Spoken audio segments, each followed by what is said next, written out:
Okay, in the last lesson we used Keylight to select our green in our background and then deselect our green. So now our background is transparent, which you can see by clicking on the transparency grid.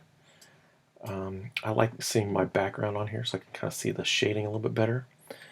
So let's go ahead and let's click out of our effect controls. And let's bring our last one in, which is the close-up.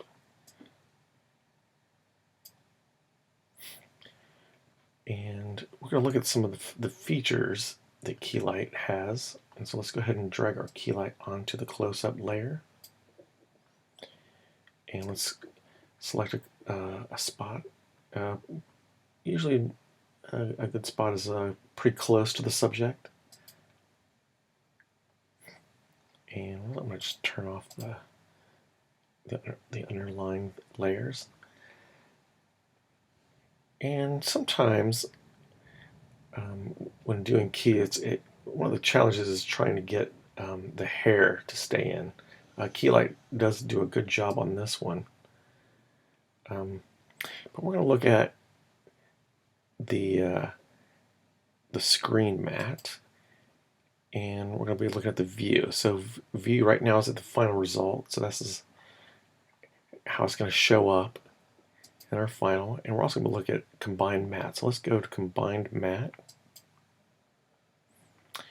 And here you can kind of see that this black, when you look at it, it's not completely black, which we do want this so it's completely transparent. And in some of these white areas, it should be completely white because we want these to be completely transparent. Which, when you see these little areas, we want these areas to be completely white so they're opaque. But right now, these little gray areas are transparent, and these gray areas are transparent. So let's go move our clip back upward from 0 and just keep going up, and you can start seeing the black should get darker, which will make it completely transparent. And I'm not sure how well this will be shown, how well you can see this in the video. Hopefully you can see it a little bit easier on this little gray area.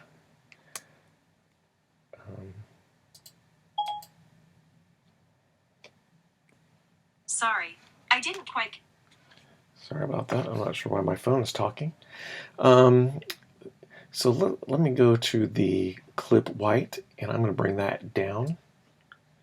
And just have to move that just a little bit. You can see that removes that and it goes completely white. Sometimes you do have to watch the other areas though to see what it's doing, because sometimes you can go and you can lose other things. Like, even though we want this area to be completely white, we still want some transparency to show in this area. Okay, and let's go back and go from our combined matte to our final result. And another thing that you might notice too is when you're doing keys, you're doing hair, some of the difficulties you might find when you're going back and forth between your clip black and clip white. You notice as you go upward on the clip white, you can start losing the ends of the hair. And that will definitely show as not looking very good on your matte if that's what you have to do to get rid of certain other things that you want.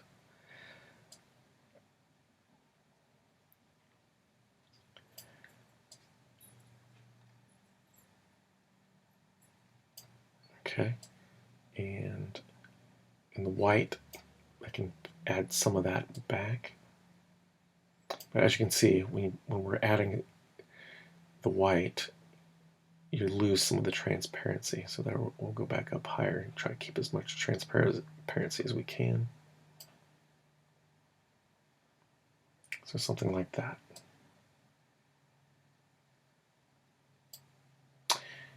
And I'm going to go ahead and shorten this one up. Turn my other layers back on.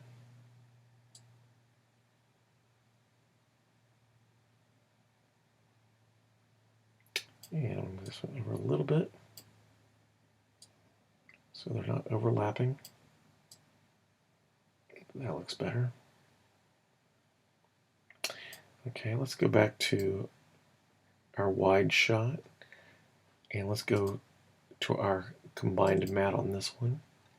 And here you can kind of see a lot of the gray in the background. So let's go back to our screen matte down here and let's move our clip black up and see if we can get rid of some of that gray. You can see some of the darks go away. Now the inside on this one looks pretty good. We'll go ahead and move the white down a little bit, and you can see some areas down here. Try to move some of those.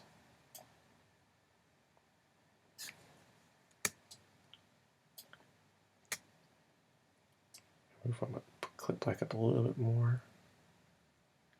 And then it starts removing the shadows. That looks pretty good. Let's go back to our final result.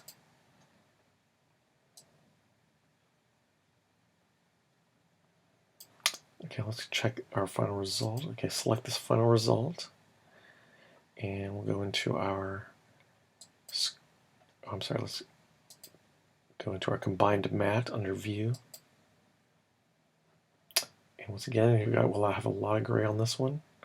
So we'll go to clip black.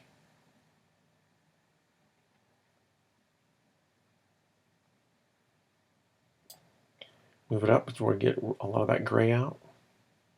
Still have a little bit down in here. And you can see a little bit of gray in her areas right in here, on her face, near her hair, and we'll move the white down. And yeah, just moving that out just a few points down seems to get rid of that. That seems to look pretty good. Okay, now we'll move that back to final result. And so now the last thing we'll do is we'll add our background, which you're welcome to choose your own background. I just have a sky. I'm going to add that down below my other layers. And I think I'm going to divide it up into several different pieces.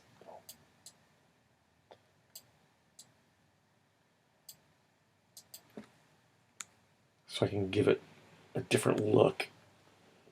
That way when I'm changing views, it's not the exact same background.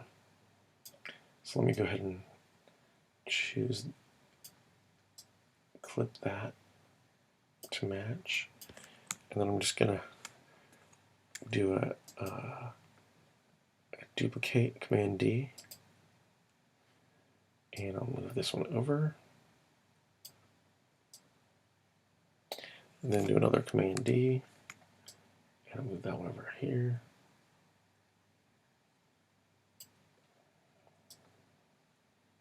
Okay, so I'm going to select my middle one for my medium shot. Okay, and so for my wide, now let me get. So I'm sorry. Let's go back to my first one.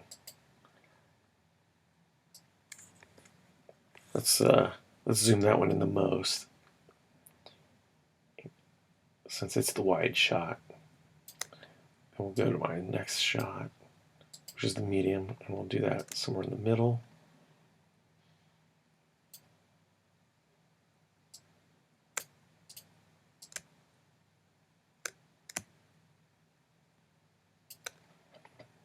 And we'll do a close-up.